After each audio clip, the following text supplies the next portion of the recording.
Ujambo sana mtazamaji, karibu sana Black Mamba TV. Kwa majina naitwa Moses Murua, na leo hii tuko maeneo ya Luhoho. Tuko kwa mheshimiwa Mindot ambaye aliweza kuwania kiti cha MCA hii Luandeti Ward. Na leo hii tunataka tumepata fursa kuzungumza naye ili aweze kutuambia ni atueleze safari yake kisiasa, sababu za kuchagua chama hicho, changamoto alizozipata wakati wa uchaguzi, na mtazamo wake kuhusu maendeleo ya Luandeti hii, maendeleo ya Kakamega na nchi yote kwa ujumla. Kwa mambo na siasa aweze kutueleza hii dunia ama hii nchi yetu iko katika hali gani kwa sasa. Tafadhali tuambie kifupi kuhusu wewe, jina lako kamili, asili yako na historia yako ya maisha. Asante sana. Kwa majina naitwa Rogers Mindoti Nyongesa. Mimi ni mkaaji wa Luandeti. Mimi mwenyewe niko na familia ya watoto wawili, mmoja ako form 3 na mwingine ako grade 7. Kwa hivyo mimi nasema kwamba mimi niliona niingilie hii mambo ya siasa kwa sababu maendeleo hapa kwetu Luandeti haswa iko chini sana. Naona viongozi wenye wanachakuliwa hawafanyi vile area zingine zinafanyiwa. Nikaona nikiingia kwa hii siasa, nikapewa fursa tu, nitafanya bidii mpaka nipatilishe sura ya Luandeti. Ndio hivyo nikachukua chama cha UDA kwa sababu niliona kwa umbali kwamba hii chama kitapita, kwa sababu kilikuwa na msukumo Kenya mzima kwamba hii chama kilikuwa kinafanya vizuri. Nikaamua niungane nacho, na kweli tukafanya kampeni vizuri na kikapata ushindi. Kwa hivyo hiyo ndio mambo yenye nilikuwa naona kisiasa niingilia. Na ulipowania kiti cha MCA wa Luandeti, changamoto gani ulizokumbana nazo? Okay, changamoto zilikuweko mingi, huwezi kosa kwa siasa, lazima changamoto ziko. Sisi kama familia ya UDA, changamoto yenye tulikuwa nayo ni kwamba kiongozi wetu ambaye ni rais wa nchi, hakutufanya vile alituambia wakati tulikuwa kwa campaign. Tulikuwa tunaenda paka Sugoi, mheshimiwa rais anatuambia kwamba tufanye nomination. Tukishafanya nomination, mwenye atapita ndio atasaidiwa paka kwa debe. Sisi tulitumia rasilimali zetu mingi sana, tukijua kwamba tukipita tu nomination tutafaulu. Tutawachia chama kitusaidia. Kama mimi hapa Lugari kwa ujumla, eneo ward ya Luandeti ilikuwa na nomination yenye ilikuwa kali sana, ilikuwa watu 6. Nikafanya bidii mpaka nikapita, mimi ndio nilipewa tikiti ya chama. Lakini ajabu ni kwamba sikusaidiwa mpaka kwa debe, nikang'ang'ana kivyangu. Ndio sababu sikuperform vizuri.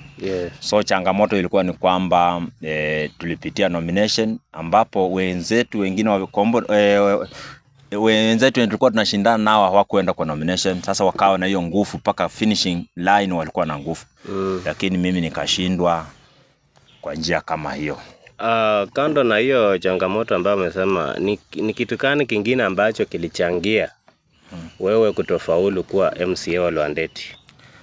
Okay, kitu kingine chenye kilichangia ni kwa sababu haswa sana ilikuwa ni mambo ya pesa.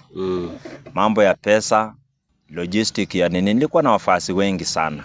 Lakini chenye kilinimaliza tu sana ilikuwa ni finishing, ndio nilishindwa. Lakini sioni kitu kingine chenye kilifanya nikashindwa kama sio upande wa finance. Okay. Yes.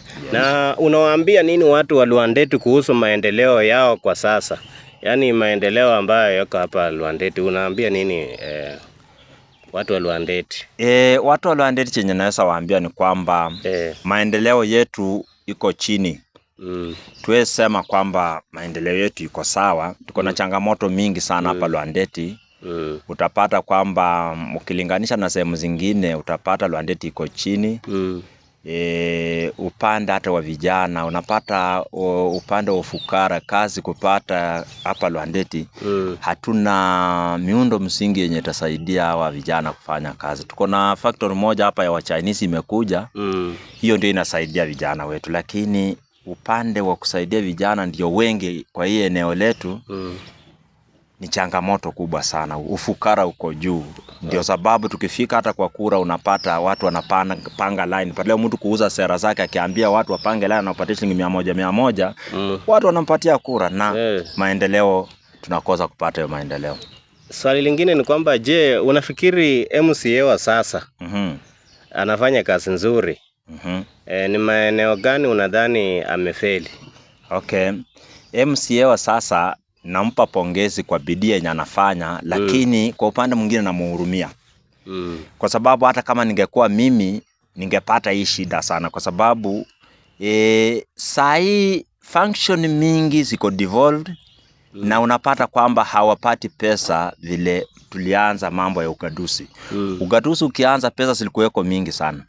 Sasa maendeleo ilikuwa inaonekana, lakini kwa saa hii pesa hazionekani, na kama ukiona mradi hata kujenga au kulima barabara, ukiona maendeleo mengine unapata paka governor wetu mpendwa ndiye anakuja kufanya. Sasa maendeleo ya MCA inapotelea hapo paka anaonekana kama afanye kazi, lakini kuna kazi yenye anafanya, na shukrani yenye nampa ni kwamba yeye anafanya kulingana na uwezo wake. Mwenye alikuweko kitambo alifanya kulingana na uwezo wake. Mwenye atakuja tena atafanya kwa uwezo wake. Sasa huyu kulingana na uwezo wake siwezi nikamlaumu, anafanya kazi na bidii yake. Okay, tunashukuru. Alafu swali lingine, wakati wewe ulikuwa kwenye siasa, tuliona kweli umati wa watu ulikupenda sana. Yes. Kwa maana kila mahali tulikuwa tunasikia tu Mindot kila mahali. Hata ulipoenda kwa nomination, tukaona kwamba wewe ndio ulibeba ile bendera, sababu watu walikupenda sana. Wewe unadhani ni nini ambacho kando na kuwa na hicho chama cha UDA, ulitumia mbinu gani kuweza kuambia hao watu maneno mpaka wakakubali mambo yako? That's why wakakufuata kabisa, wakakuwa wengi sana upande wako. Okay, chenye kilitendeka ni kwamba watu wengi walinipenda kwa sababu ya ukweli wenye nilikuwa naambia watu na manifesto yangu ya kwamba tufanye paka nao MOU. Wakinipa hii nafasi nitawafanyia nini? Baada ya miaka 5 turudi kwa scorecard. Tuanze kuangalia ni nini nilifanya yenye niliwaahidi nitafanya na nini nilishindwa. Nilishindwa kwa sababu gani? So nilikuwa nimepangilia mipango yangu, alafu na msisimuko wa chama pia. Msisimuko wa chama ulinipenda sana kwa sababu hii ni eneo la upinzani la ODM. Na nilikuwa naambia watu kwamba tumekaa kwa ODM muda mrefu na hakuna maendeleo yote tunapata. Kwa sababu huyo mkubwa wa ODM badilita ODM, baba mwenye anaitwa baba ya watu na hata si watu wanamuita baba na hata si baba yao. Huyo bwana anakuja anaunganisha Waluya huko, alafu maendeleo yote anapeleka Nyanza. Saa hii unaona vile inatendeka Nyanza. Maendeleo, na sisi wenyewe tulipikana na hii serikali mpaka tukaweka serikali kwa kiti. Sisi Western tunaumia paka mtu kama Oparanya viongozi wetu hawa wapigia makoti huyo baba yao huyo ndapewe kiti. Na tuko na viongozi hapa shupavu wa kutusaidia Waluya. So tulikuwa na msisimuko wa chama sana chama chetu cha UDA tukijua kitachukua uongozi. Na una mipango gani ya kisiasa kwa uchaguzi ambao unakuja? Je, uko na mawazo ya kwamba unaweza ukarudi kuwa tena kuwania kiti cha MC ama uko na mipango gani? Okay, mipango yenye iko kwa sasa hivi ni kwamba wakati niliwania hii kiti kuna rasilimali zangu mingi nimetumia. Kuna nia, kuna mawazo, kuna maoni yenye nilikuwa nayo, na kwa vile sikupata hii kiti inamaanisha sijafanya hiyo mambo. Na vile sijafanya nikaleta maendeleo vile nilikuwa nafikiria, siwezi sema tu kwamba sitasimama tena, ingawa mtu anavuka mto wakati amefika kwa daraja, lakini sasa mpaka waanze kujipanga na mapema. Wakati ikifika tutaambia watu kama nitakuwa ulingoni tena ama kama nitawachia mwenzangu, kwa sababu mambo ni mengi, na kumbuka mambo ya siasa iko na interest yangu. Kama haijatimia sione vile nitawacha kusema kwamba sitasimama ama nitasimama. Wakati nitafika hapo ndio nitaamua. Ikiwa ungepata nafasi kwa uchaguzi uliopita, kuwa MCA wa Lwandeti. Ni mambo gani ungekuwa umefanya kufikia sasa? Okay, kuna mambo kadha wa kadha kulingana na manifesto yangu vile nilikuwa nimesema. Kuna mambo ya miundo msingi kama mabarabara na nini. Yes. Kuna mambo mengi. Kuna ingine nilikuwa nataka, kwa vile ningekuwa kwa serikali, chama changu ni chenye kinatawala, nilikuwa naungana na serikali nisaidiwe mambo mengi sana, iwe kujenga soko, iwe kuweka street light, iwe kusomesha watoto, vitu vingi ningekuwa nafanya. Kwa sababu hata wakati nilishindwa ndio, lakini kuna wakati wakina Faruk Kibet walikuwa natuambia kwamba tupeleke huko hata wenye wamepita. Ili wafanya maendeleo, wafanye, kwa sababu Sugoi ni hapa tu. Lakini hao wenye walipita ukiwaambia walikuwa wanakataa kwa sababu wamekwama kwa chama chao cha ODM. Na unapata kwamba ukiwa uko kwa chama cha ODM kuna maendeleo ingine yenye haiko hata kwa katiba uwezi pata, lazima president akanyake mahali hapo na atatoa maendeleo vile tumemwona anafanya. Lakini tusingatia tu ya katiba sasa unapata kwamba tuko na njaa, tuko na maendeleo yetu iko chini. So ningepata hii nafasi, mambo yenye ningekuwa nimefanya hapa ni mingi sana. Tulikuwa tumepropose hata, imagine president mwenyewe alikuja area hii na akatuambia kwamba ataweka lami hapo. Lakini nikikwambia paka wa leo hakuna anayesimama tu amkumbushe kwamba lami yenye ulituambia hapa iko wapi. Sasa hiyo wanasema hiyo ya Tarpo ya nini. Hiyo walikuwa wameongea kitambo, lakini hii yetu ya Lugari hii kutoka Lwandeti kujoin hiyo ya Naitiri, hakuna anayesema hiyo maneno. Wamenyamaza nayo kimya, wanaokopa, wanataka ati governor atengeneze. Governor hata kwanza hana pesa kutengeneza hii barabara. So ningekuwa nimefanya mambo mengi sana nikishikana na serikali, lakini hawa walipoteza muda wao mwingi, wanavaa visufuria kwa kichwa badala ya kufanya maendeleo. Sasa wametuangaisha paka tuko chini kabisa. Paka tunakuwa ati kama ni ile mbuzi yenye imeshikiliwa kamba inavutwa tu ikienda huko na tunateseka. Na wacha nikuuliza swali lingine, ni kwamba wewe unaonaje hali ya siasa ama hali ya uongozi wa Kenya sasa hivi? Kutoka eneo bunge letu la Lugari, tuende kwa Kakamega County na Kenya kwa ujumla. Sijui wewe unaona kazi inaendelea namna gani? Okay, kazi vile inaendelea, nikianza na eneo letu Lugari, unapata kwamba mbunge anajaribu vile anawezavyo, lakini pia akona changamoto zake. Na changamoto zake, ubaya wake tu ni kwamba anakuwa mkali, ana ile chuki. Hata mkikosana na mtu, huyu mbunge kwanza mahali penye mimi nakosana na yeye, unapata anaanza kuongea kwangu, na mimi ni mtu mdogo sana mwenye hata mbunge atakani kuongea kwangu. Ni kwa sababu tulikosania kwa kura. Yeye anatafutia Barasa kura, mimi natafutia Malala. Ananiambia mimi naharibu kura, hata akataka kunibika na tuko kwa campaign. Na hiyo chuki paka wale wako nayo, unampata anasimama anaongea juu yangu, na mimi ni mtu mdogo sana pale ya kuzingatia maendeleo.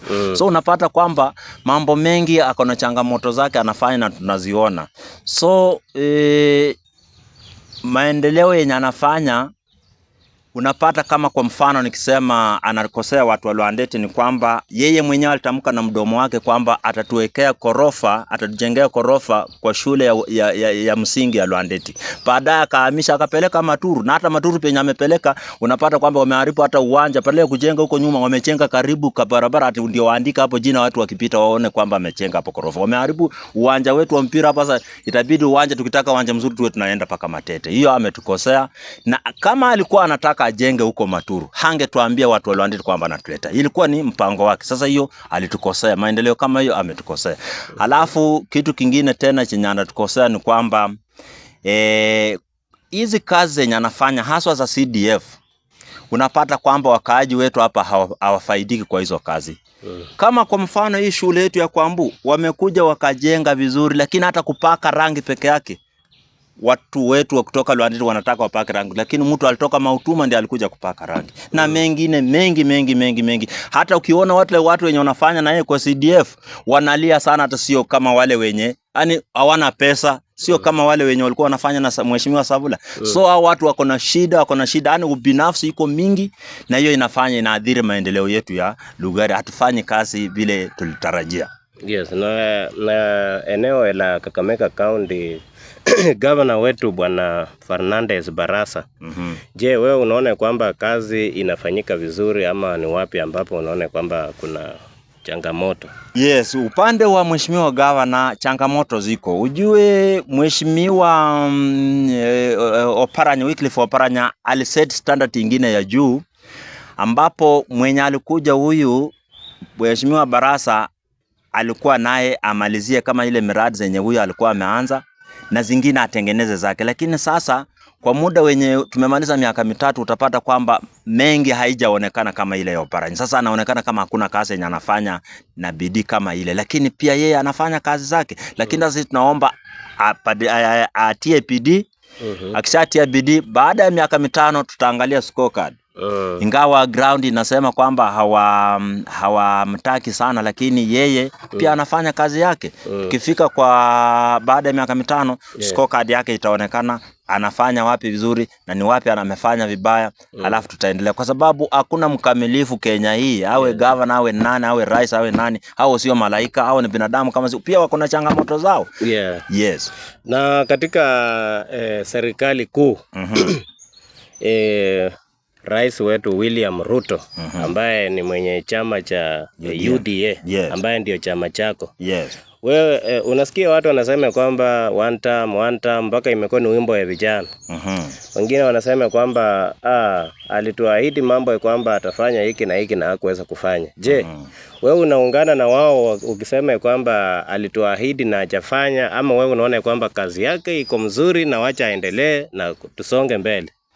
Okay, kulingana na mtazamo wangu upande wa urais ni kwamba rais anafanya kazi yake.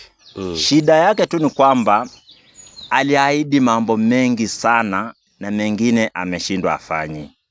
Na tunaomba kwamba baada ya miaka mitano pia itakuwa imeonekana alifanya hiyo na alifika wapi. Shida yenye iko kubwa ni kwamba kama sisi watu wa Western, rais ametukosea. Kukosea pia ametukosea ni kwamba hatuwezi simama na yeye mpaka tumkalishe kwa kiti, alafu baadaye vile alipita tu kura hivi akatutenga wakati wa maendeleo yenye iko Nyanza. Saa yenye anafanya Nyanza huwezi linganisha na yetu hapa Western.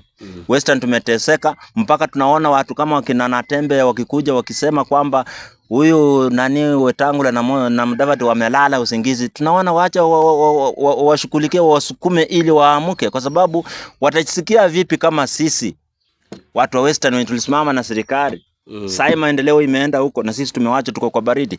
Mpaka wa leo sisi wenye tulisimama na rais tukangangana mpaka wakati wa kura tunajificha kwa mio, watu wa ODM wanataka kutumaliza. Tukangangana mpaka kiti, mpaka wa leo hakuna aliye mwanachama wa UDM mwenye alipita kura aliyetuita viongozi wa MCA na MP wenye walishindwa. Hakuna aliyetuita tukakaa kwa mesa tukajadiliana. Tumetupwa wakati rais alipita tu akaanza kutafuta urafiki na upinzani, na ndio inatendeka. Sisi tumewachwa hivyo, na vile tumewachwa hivyo si ajabu utatupata kwamba tumeruka sasa, tumeingia kwingine. Hata kina Matiang'i wakikuja tufanye nao kazi. Hii mambo ya kusema ati UDA sijaandikwa kwa uso UDA, ikiwa nimetanganywa, nimeteseka, na vile tumeteseka hivyo na tuna ambition ya kuendelea. Mwingine akikuja mwenye ako na nia mzuri, interest yangu ikiwa atanisaidia, si nitachukua, tutaenda na yeye. Now hapa mahali pa one term na two term ni Ruto mwenyewe atengeneze. Ikiwa Mheshimiwa Ruto hatabadilisha, ni kweli anafanya vizuri, lakini haswa vijana wenye wako na kura mingi wanateseka. Upande wa kazi bado haijatimia vile walitarajia. Bado wengi maisha imekuwa juu, na ground vile imekaa haijakaa mzuri. Hii mambo ya one term kweli inaonekana vijana wakifanya chenye kinatakikana, Ruto ako kwa shida. Ndio sababu inatakana turudi paka chini, abadilishe hii Kenya kuanzia mashinani. Mambo yetu yenye ilikuwa bottom up ile itendeke. Raila kweli alisema kwamba atarudisha Raila kwa Wilbaro huko Bondo. Kweli saa yeye amemrudisha Bondo, huyo mambo yake imekwisha. Kwa sababu ameweka kwa Wilbaro yenye tulikuwa tunasema yeye ameenda. Yeye hawezi mama hata kwanza Gen Z hawatakubali. Yeye alichukua nafasi ya Gen Z, yeye ndiye anakula, unaona, na Gen Z wanateseka. Sasa hii tunataka sisi tusaidiane na hao Gen Z, mwelekeo wenye tutawapatia na tutaenda na tutafaulu. So ikiwa Mheshimiwa Ruto hata badilisha mambo ya one term, hiyo ni ukweli, ataenda nyumbani. Na ikiwa atabadilisha hiyo, anaweza enda term ya pili. Lakini sisi tunasema kwamba vijana tuwezi sema kwamba tunataka Ruto aende nyumbani ikiwa hakuna chenye tunafanya ndio aende. Tushike, tujisajili. Tusajili tuwe na vitambulisho, tusajili tuwe nini kadi za IEBC, tupate hiyo ndio silaha ya kurudisha Ruto nyumbani kama kweli tunataka. Alafu hii mambo yanatembea. Na hao viongozi wetu wa Western pia wanatukosea. Mwezi kwa mnasema mnataka walio tuungane na hakuna chenye mnafanya ili tuungane. Wewe kusema tu unataka tuungane, tunaungana kivipi? Yes. Kuja na mikakati, tuende ground nyumba kwa nyumba, watu washike vitambulisho. Tuko wengi, sisi ni namba 2 hapa Kenya kwa namba. Yeah. Lakini tunacheza namba yetu, hatutumii, tunateseka. Imagine juzi wanatuonyesha deputy governor aliyekuwa deputy governor of Vihiga anapasua kuni ndio auze, ndio apate living. Yes. Yeah, tunataka tutengeneze hii nje hao watu wetu wa Western. Ukimaliza tamu yako 2 ukiwa governor tu tumejua wewe ni kiongozi wetu, tutawekwa wapi uendelee kuhudumia watu wetu wa Western. Yes. Sio hii mchezo yenye tunafanya tu tunakuwa binafsi, tunataka tumbo yako, tuna wengine wanateseka, alafu unataka sisi tuseme wewe ni kiongozi wetu na hautusaidii. Yes, yes. So hiyo mambo ya 1 term na 2 term tusiangalie hivi ni hatari kwa usalama hapa Kenya. Asante. Tunaporudi sasa huku nyumbani kwetu. Kuna malalamiko ya kuenea kwa visa vya wizi katika maeneo ya Lwandeti. Yes. Maoni yako ni yapi kuhusu hali hii? Yes. Yeah. Mambo ya wizi wa Lwandeti haswa mimi nalaumu sana hawa wakina baba zetu ama babu, kwa sababu tulikuwa na wakati walitaka kuleta police station hapa Lwandeti yenye ingetusaidia usalama wa Lwandeti ili tupate maendeleo, investor wakuja, lakini walikataa tu watashika watoto wetu. Sasa hiyo enzi imekwisha, hao baba na wakina babu wamekufa, wamekwisha. Generation ya saa hii tunataka hiyo police station hiyo hapa, usalama itapatikana. Na tena nashukuru mbunge na governor wetu mheshimiwa Barasa na Nabii wanampangilio kutuletea soko hapa Lwandeti. Yes. Hiyo soko ingawa walikuwa nasema tutafute uwanja wanunue, lakini sisi tunaona kwamba kutafuta uwanja tununue itawa cost pesa mingi, and yet hata hiyo uwanja haipatikani. Tutumia available space na tujenge tukienda juu. Tukijenga tuende juu hivyo, modern market hiyo itaandika watu wengi kazi, wafanya biashara watakuweko. Alafu tutakuwa na develop mambo ya street lights zitakuweko. Usalama itakuweko, investors watakuja. Alafu police post pia itakuwa hapo. Kwa sababu maendeleo iko. Tunataka baada ya Matunda kupandishwa cheo kuwa municipality, the next iwe gani? Lumakanda. Na ikiwa Lumakanda Lwandeti ikifanywa vile tunasema hivi, revenue collection itakuwa juu hata kuliko Lumakanda, kwa sababu tuko kwa highway northern corridor. Yes. Na ni ushauri gani unaweza kutoa kwa idara husika kama vile polisi, viongozi wa kijiji na viongozi wa kisiasa kuhusu kukabiliana na wizi? Okay, mambo ya kukabiliana na wizi chenye kinatumaliza sana hapa tena, unapata kwamba hawa vijana wenye wanatuibia hawa, unapata ni vijana wetu. Na vile ni vijana wetu wakishikwa kwa sababu wamefanya makosa, watu wetu wanasema kwamba wameshika watoto wetu, alafu wanaenda wanamalizana kienyeji. Tunataka kwamba hawa vijana wakishikwa tuwapeleke rehab, waende huko ndani wajifunze kosi huko, akitoka kwa kuja ahudumie hili jamii. Ya pili ni kwamba mambo ya uraibu, unapata kwamba hata pombe inauzwa sokoni. Imagine pombe inauzwa sokoni. Tumejaribu tuhesavi, lakini wakishikwa wanafika huko kidogo, wamechukua bonde, wametoka na cash bill na nini, wanarudi tena kwa pombe, wanauza pombe. Na hiyo uraibu inarudisha nyuma.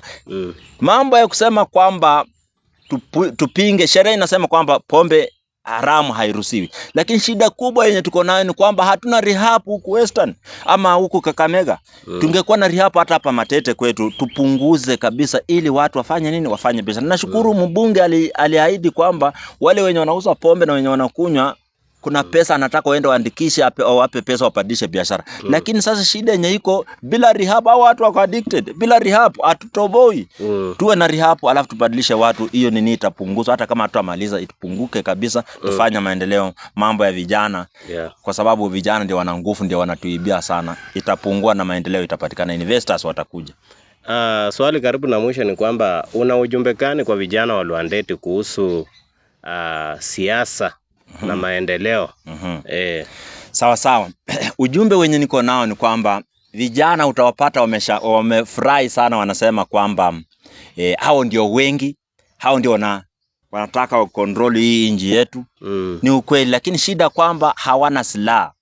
Silaha yao ni kwamba hawajajisajili. Vijana wengi hawana hata nafasi ya kwenda kupiga kura. So ujumbe wangu ni kwamba washike vitambulisho. Tunaenda kuwa na movement ambapo tutakuwa tunaenda kujakuana, niko na mpangilio ya sensitization ya civic education na kuelimisha vijana wetu. Tutakuwa tunaandika vijana karibu 10 kutoka kwa kila ward. Yes. Hawa vijana 10 tunataka watembee kwa manyumba. Watembee kwa nyumba, wakipata mtoto amefikisha miaka 18 hana ID na hakikisha anapata kitambulisho. Na tunatembea paka kwa chief. Tukipata vitambulisho viko huko na tunajua kwa poma penye huyo kijana anatoka, tutaenda paka tumlete achukue kitambulisho kutoka kwa chief. And then wakati wa kura ikifika, tunahakikisha wameshika vitambulisho ili watumie nafasi hiyo kupata viongozi. Tunataka hao viongozi wajitokeze, hao vijana tunataka wajitokeze pia wachukue nafasi, kwa sababu hao wazee wametumeza. Wazee wametumezwa, wanasema ni wazee, lakini ndio wanataka kuongoza, lakini uongozi wao umefanya maendeleo yetu imerudi chini. So tunataka vijana wajitokeze na tuwasaidie wachukue hivi nafasi. Yes. Swali la mwisho, ungependa kusema nini kwa wapiga kura wa Lwandeti na wakaaji kwa ujumla sasa? Bas, upande wa wapiga kura na wakaaji kwa ujumla, tunataka pia, niko na hiyo mpangilio kwamba tunataka tufanye civic education kwa kwa watu wetu, kwa sababu hatutafurahia wajinga wameisha Kenya. Hatutafurahia mtu anakuja anapatia shilingi 100, hata hajasema sera zake unasema panga line. Hajasema sera zake unamwambia tunajua hiyo utafanya, utatupanga vipi, utatuacha vipi, alafu anapatia pesa alafu anaenda. Tunataka wakati huu sasa tunataka hata wakikuja na pesa ngapi, kula hiyo pesa, lakini tuangalie huyo mtu. Tena tutakuwa na MOU na yeyote mwenye atasimama, awe MCA, awe mbunge, awe governor, tutakuwa na MCA kwamba na MOU nao kwamba mkipita mtatufanyia hii na hii. Alafu ikiwa tutakupitisha na tumaliza miaka 2 haujafanya vile tulisema, tutakubali tukurudishe nyumbani. Tutakuita urudi nyumbani, tupeleke huko mwingine. Kwa sababu inatakana baada ya miaka 2, ndio sheria inasema hivyo, baada ya miaka 2 ndio arudishwe nyumbani. Na tena kama bado miaka 2 kuenda kwa kura tena mwezi muitisha. Sasa tunataka tuende na hiyo sheria. Ikiwa wewe tumeandika na wewe MOU, tumekupikia kura, alafu ukose, tuone dalili yako ni mbaya, haufanyi vile natakana, tutakuita nyumbani, tuandike, tuachukue mwingine. Yes. Asante sana kwa muda wako mheshimiwa. Na asante sana watazamaji. Tumekuwa tunaongea na Mheshimiwa Mindoti ambaye ni mwanasiasa mkubwa sana katika maeneo yetu hii ya Lwandeti, ambaye ameweza kutoa wasia wake na maoni yake kulingana na maendeleo ya Lwandeti hii, ya kwamba iwapo unaona ya kwamba kuna mahali ungependa kuongeza jambo ama kuuliza swali ama kusema chochote, kuna comment section pale chini ya kwamba sema chochote ambacho unahitaji ya kwamba tuweze kuzungumzia, ama jambo ambalo unaona ambalo ni shida tuweze kutatua. Ningependa kwamba uweze kutembea pamoja nasi. Don't forget to subscribe, share with your friends, like pale YouTube. Na ningependa kwamba uendelee kutazama filamu zetu ili uweze kuendelea kuona maendeleo zaidi ya Kakamega County na hata Kenya kwa ujumla, kwa sababu Black Mamba ni TV yako. Walk with us, we are living like local. Tunatembea vijijini, kwenye maeneo ya ndani, mahali ambapo watu wengine hawafiki, lakini pia sisi tunafika ili tuweze kufikia mwana Kenya ama mama mboka yule wa chini kabisa. Asante, na Mungu wa mbinguni aweze kuwabariki. Mungu wa mbinguni akubariki sana. Asante sana. Shukuru.